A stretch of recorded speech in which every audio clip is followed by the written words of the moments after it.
listening to the DFS On Deck podcast, brought to you by LineStar, the top-rated DFS tool set and #1 companion for DraftKings, FanDuel, and Yahoo Daily Fantasy. Go LineStar Premium now at LineStarApp.com. Now, here are your hosts, fantasy baseball experts Joe Pisapia and Chris Meany. Hey, yo, what's up, everybody? It's me, Joey P, Joe Pisapia, and welcome to On Deck right here on the LineStar app. It's me, and it's not Chris Meany, again, still away doing wedding stuff. Not his wedding. Don't worry, he's not hitched yet, but one of my good married friends is actually here with us. He's one of the great minds in DFS. You've known him in the past from the Fantasy Insiders and currently still working over at FNTSY Radio.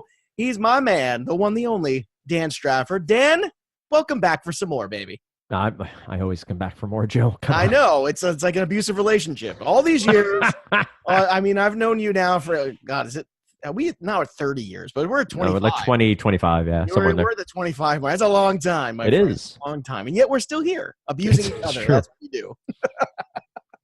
I don't think I have any clothes as old, but I definitely have clothes into the 17-year range now from college, where I like pull a t-shirt out and Nora's like, when's that from? Like, yeah, this is. Oh, yeah. Well, you know, if you held on to the flannel shirts long enough, they came back in style. It's true. Everything comes back around again. That's what they say. I don't know about everything. I don't think those Cavaricis ever do. I never had those. Nope. I never had those weird flannel pants things either. Not a big fashion fad kind of guy. You know, that's not how I roll. How about you, Dan? You a fashion fad kind of guy? I am very much polo shirt and jeans. So that's yes, you are. You are preppy. You're like the Zach Morris of the DFS world. And ironically, I think you had the same phone. All right, so Dan and I are going to go through the Saturday and Sunday for you, kind of give you a preview as we always do here on the LineStar app, give you the things you need to know in a nice little tight half hour or so you know what to do, what not to do, and where to put your money, and that's what we want to do. So let's get after it here. Let's start on Saturday. We got the early games here.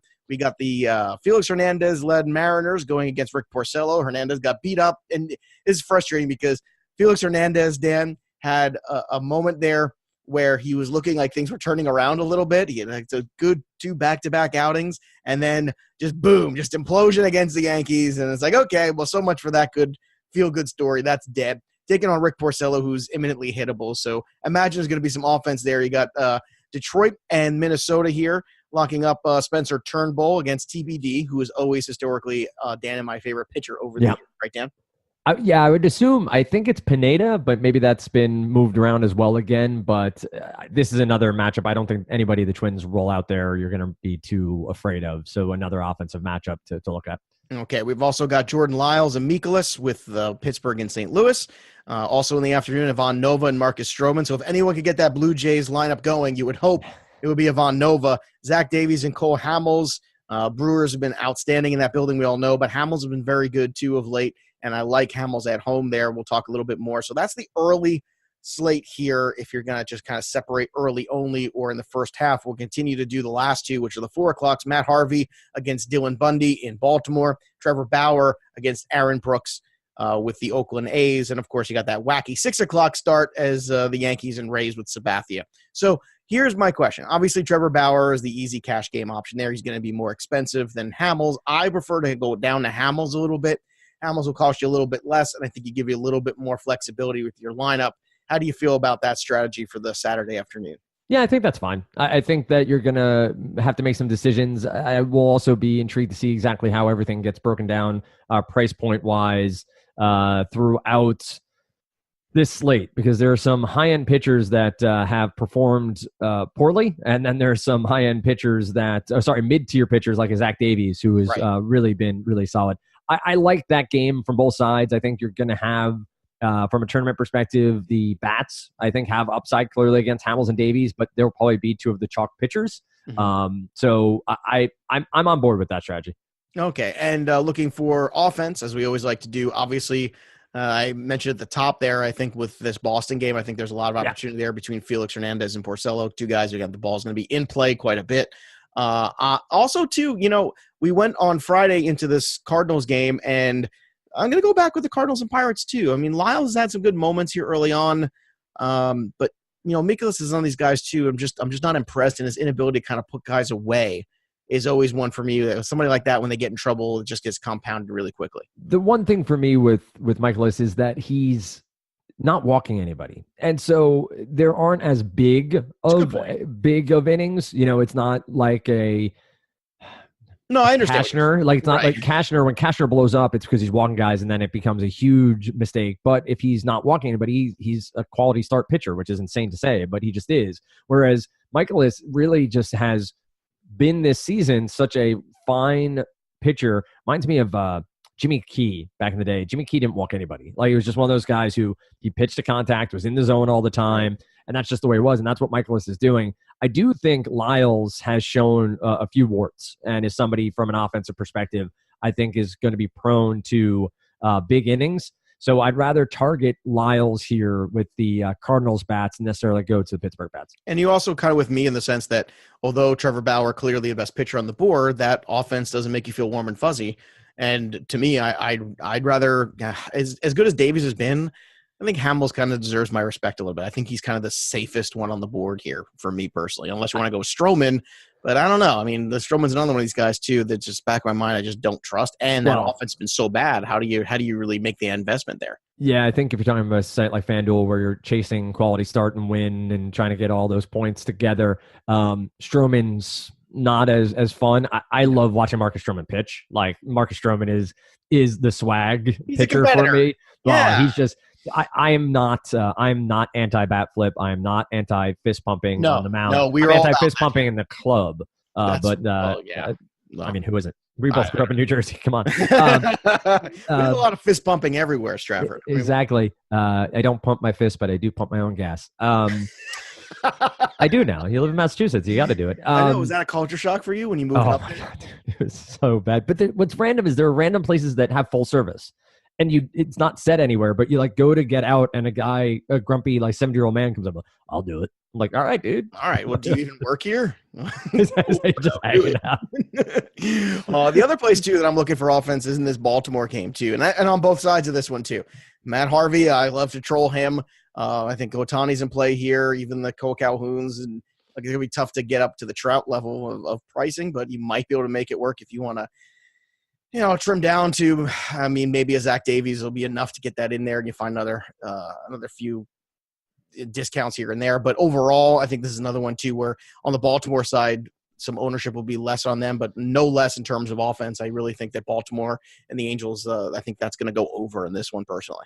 Yeah, I think that makes total sense. Again, these are two pitchers who on 2 out of 7 outings can be really good. Right? Like, so there is a possibility here. Well, I know I'm laughing because it's true. I was going to say 2 out of 10 and I realized, well, that's just 1 out of 5, but 2 out of 7. Look at you with your fractions. Right. Well, that's what Nora's learning right now in school. So the Common Core, man, they don't F around. They don't F around. But I think there's upside to both arms. And again, Harvey against Baltimore, you're going to have people who are convinced that Baltimore is a bad offense. They are a bad offense, but that doesn't mean they strike out a ton. They don't.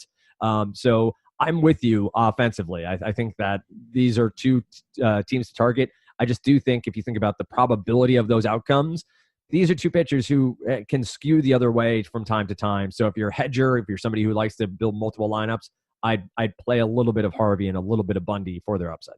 All right. Now, here's some big names on the Saturday slate here. You got Jacob deGrom against the Marlins. He's at home. Obviously, got to pay through the nose for him. Garrett Cole at home against the Rangers, looking to bounce back a little bit. Then you got Max Scherzer and Walker Buehler going at it together here. And from that one, I know Buehler hasn't been lights out, but I kind of go back to this whole Nationals lineup thing where I feel like there's a little bit of Oppo love here, for me anyway, for Walker Buehler tonight.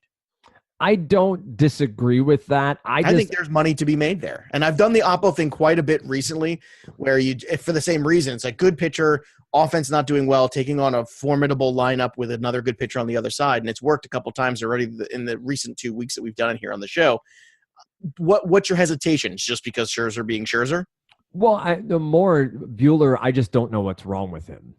So I do think targeting the Nats offense makes total sense. I think Buehler has shown us last year that he has a ton of upside, but it seems like the league's caught up to him a little bit over the past couple weeks. But I think it's a legitimate strategy and one to at least research and see where your it's a line tournament play only, obviously. You know, just going for the tournament play. So for you, are you paying up for deGrom or Cole, or is this something where you're maybe, I don't know, you hedge your bets a little bit and you'd rather go cheaper here and play some options like DeSclafani's been a guy every now and then, and Kevin Gossman obviously has been pretty good too at times. He's taking on Merrill Kelly against the Diamondbacks. So where do you lie here? Just going to pay up for the top for one of these two guys, and if so, which one?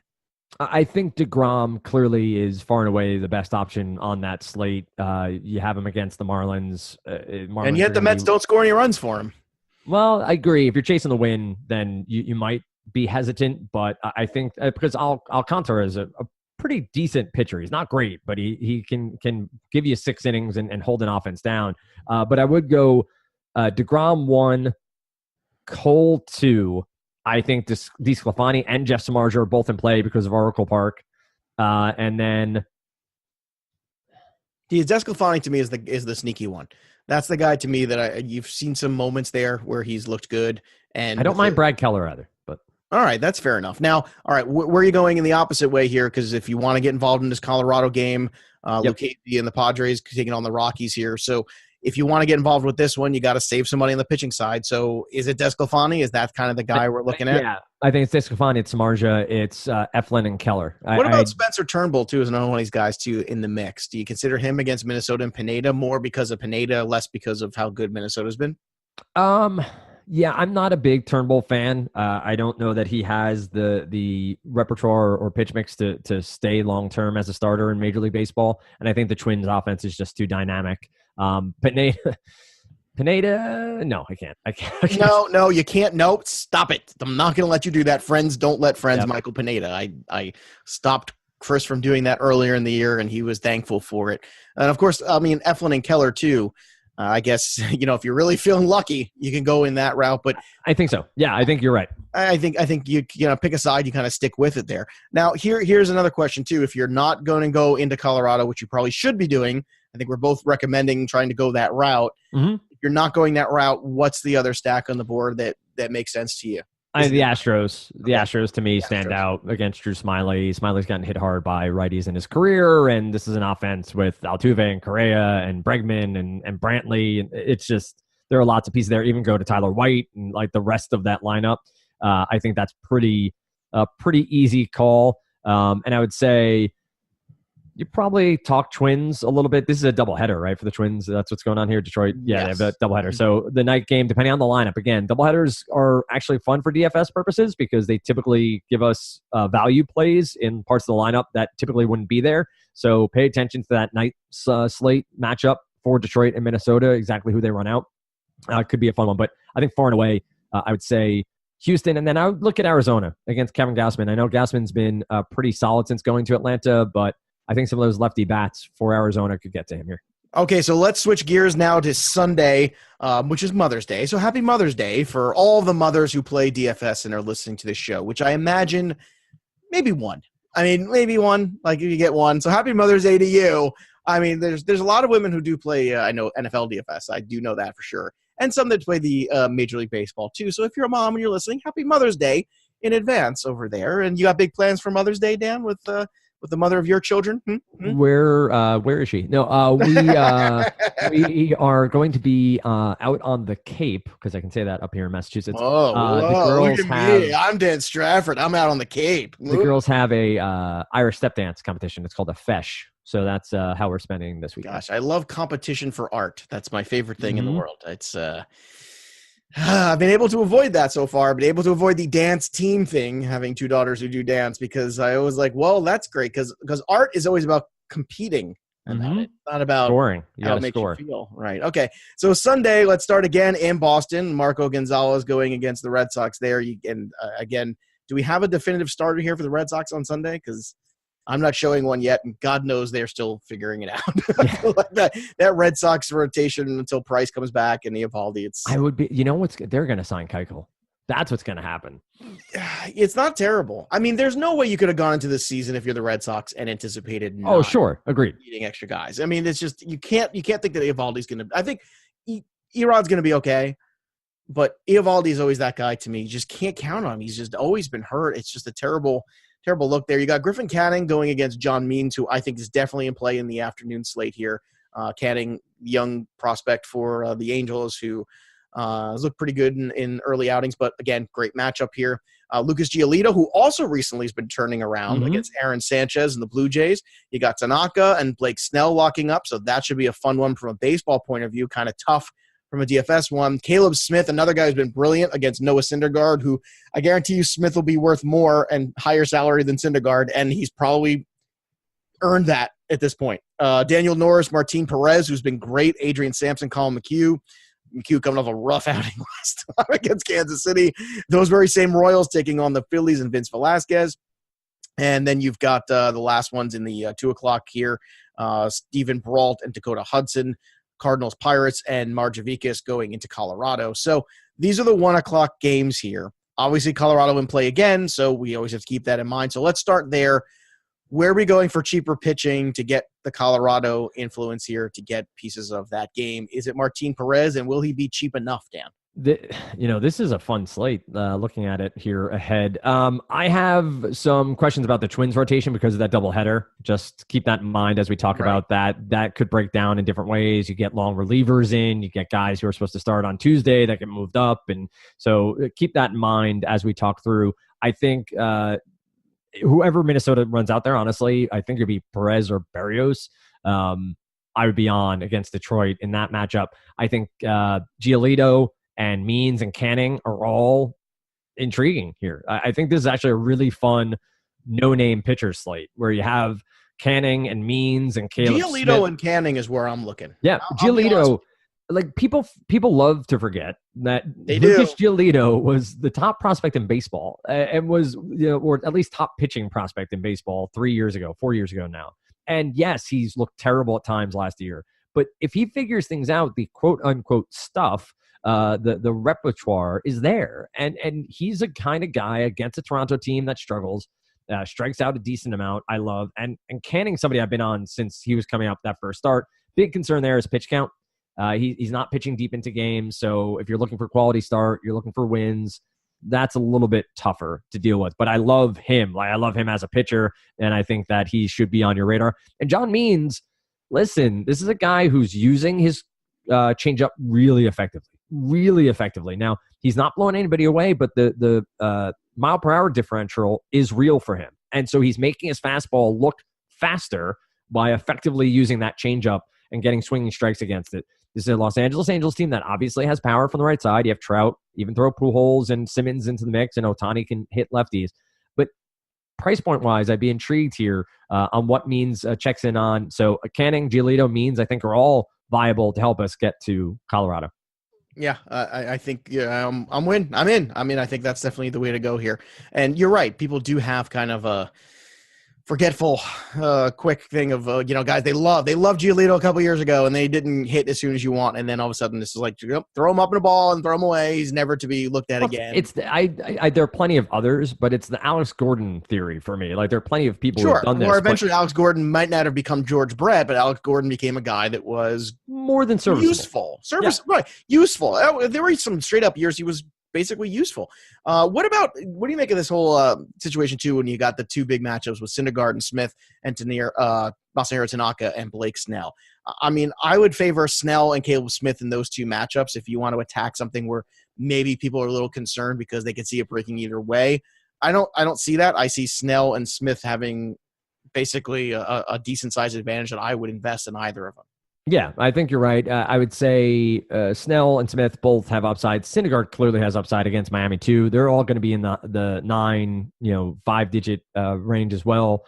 And then I would target Tanaka a bit for solo home runs. So I'd be taking one-off bats from Tampa Bay. I'd look at Lau. I look at Meadows. I look, like those guys because he gives up home runs, and I think that's a more than legitimate strategy to get some one-offs from Tampa Bay. All right, now we don't need to tell you about offense in Colorado. You know that because you listen to the show and you have the LineStar app and you know exactly what to do. So if you're not going there, Dan, what are we looking at today in the early games on Sunday in terms of where we're going to go offensively if we're not going Colorado or Padres, or we need to find another low-cost stack to go up to some of these big pitchers we want? Is it maybe a Texas against Colin McHugh and keep trolling him?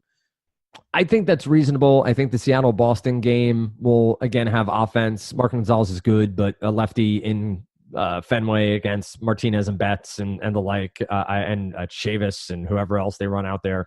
I think you'll have offense there. And I think the White Sox is one, too, you could throw into that mix, don't you? I always liked Aaron Sanchez, but he's another sort of same mold as Marcus Stroman. They're just not big strikeout guys. They're pitching more contact. He's been very good to start the year, but when balls are in play, that's when things happen, right? So I think that has some upside to the White Sox. All right, in the 4 o'clock games, I love Bumgarner against Tyler Mahle and the Reds because, look, until the Reds really prove consistently that their offense is rocking and rolling, I'm going to still take Bumgarner, and I feel like Bumgarner is one of these guys, too, that the sooner they move them, the better off that organization is going to be. You got Jeffrey Rodriguez and Frankie Montas. You got Max Fried against the Arizona Diamondbacks, and you got Strasburg and Ryu locking up in another one of these matchups like we talked about on Saturday when you have the that slate with Scherzer and Buehler. Now you got Strasburg and Ryu, and then you got Chacin and John Lester in the night game. But so if I was on Walker Buehler before, I'm even more on Ryu in this one than I am on Strasburg. I mean, so we're in agreement on that one. We disagreed on the last one, but this one you're with me. Yeah. I mean, Ryu's been brilliant. I mean, there's no other way to describe it. You look at the K-walk, it's Kurt Schilling-esque. He's walking like 4 guys, 50 innings. It's just totally. It's not something you see, and it's amazing because you look at it and you go, I feel like he's still not getting the respect he deserves around the league. Yeah, I think that's it is an East Coast bias thing. I think it is a media bias thing. These games. Well, he's also. I mean, I'll throw the one caveat. He's missed significant portions of season. Mm-hmm. Yeah, but that's not what DFS is about. It's about living in the now and in the day, and it's living in the moment. And I mean, Ryu right now against Strasburg. Do you think the ownership is significantly down because of the Strasburg matchup, or do you think who do you think is the higher owned of these two? I would say Ryu ends up being higher owned. If this is a 4-game slate, just the fours, I think it's pretty locked and loaded that it's Ryu and then Bumgarner, then Strasburg would be my guess. I would even take a shot with Montas against the Indians. I really would. Yeah, I think that makes sense as well in that. So I really wonder, I can't roster Mike Fiers coming off 130 pitches or whatever that was. I can't either. I think that's it for me. It'd be Ryu, then Bumgarner, then Strasburg. Yeah, I think that's it. So is it Fiers or is it Montas? Because I got Montas here on Sunday. It seems like there are moving parts there as well for Saturday's slates. Yeah, where if they do bump Fiers back because of the workload or whatever it is, look, that is a one-off. That Mike Fiers is the king of one-offs. He's done this to us a million times. Let's not go crazy here and start like all of a sudden saying this is a good idea, especially off the workload. I mean, what immediately comes to mind is the Tim Lincecum no-hitter, which you and I were on air together calling live as it was happening. And he threw 178 pitchers. And we were all like, oh my God, this is not going to be good. And he was dreadful for 2 months after that. It was a real issue there where he just kind of lingered on and on and on. And I don't know. For me, I can't get behind that right now. MLB.com is showing Montas right now. Okay. In that game, so not sure then where that's Montas, going. I don't mind Montas. Yeah, see, I think Montas, I'm pretty good with that as well. Okay, now anything from a betting perspective this weekend to keep an eye on that you see potential in, Dan, as we kind of wrap things up here? Off the top of my head, I would say that I think the Mets-Miami game will stand out to me again. But more so, I think that the under might come into play pretty significantly again. And I would say the over in the Colorado game on Saturday with John Gray on the mound, Joey Lucchesi, I think people will try to look at that under and think that the pitchers will prevail. But the over is always juicy when Coors is on the slate. Yeah, I'm with you 100% on that one too. And I'm just, John Gray, I'm just not buying that narrative. Just not doing it. I know everybody wants to make him happen. It's not going to happen. It just isn't there. I want to take the time here to thank Dan Strafford for joining us while Chris has been on vacation on his wedding out there, where he is part of the wedding, which, by the way, I don't know if you know this, in Canada, they have a different tradition. That's like something borrowed, something blue. In America, they do all that for weddings. It's actually something borrowed, something maple flavored. So they actually go through, and I'm curious to see what it is. So I'm going to ask Chris when he comes back. Dan, are you a maple flavored kind of guy? You like the maple bacon kind of thing? Is that where your wheelhouse is, or no? I am, in fact, a maple flavor fan. I am a big syrup fan for French toast and pancakes and waffles. Maple flavor bacon, sausage, I'm in. So yes, tap me a maple tree and I will drink from it. So tap you a James Paxton. Is that what you're saying, basically? I mean, a tall drink of water. I love it. You can follow him on Twitter at Dan Strafford. Dan, can't thank you enough for filling in with us for the last 2 days here, talking a little DFS. And make sure, again, give him a follow at Dan Strafford. Great content and great fun as always. You can follow the LineStar app at LineStar App on Twitter or LineStar MLB. You can follow me at Joe Pisapia 17. Chris will be back next week. Don't worry. I think right now I'll be solo on Monday, but that could always change. You never know what's going to happen here. We hope everyone has a great weekend. Happy Mother's Day to everyone out there, too. And there's only one thing left to do, and that is step out of the on-deck circle and into the batter's box and go yard. We'll see you next time, kids. You've been listening to the DFS On Deck podcast, brought to you by LineStar. Hit subscribe, tell a friend, and stay tuned for the next episode from fantasy baseball experts Joe Pisapia and Chris Mine.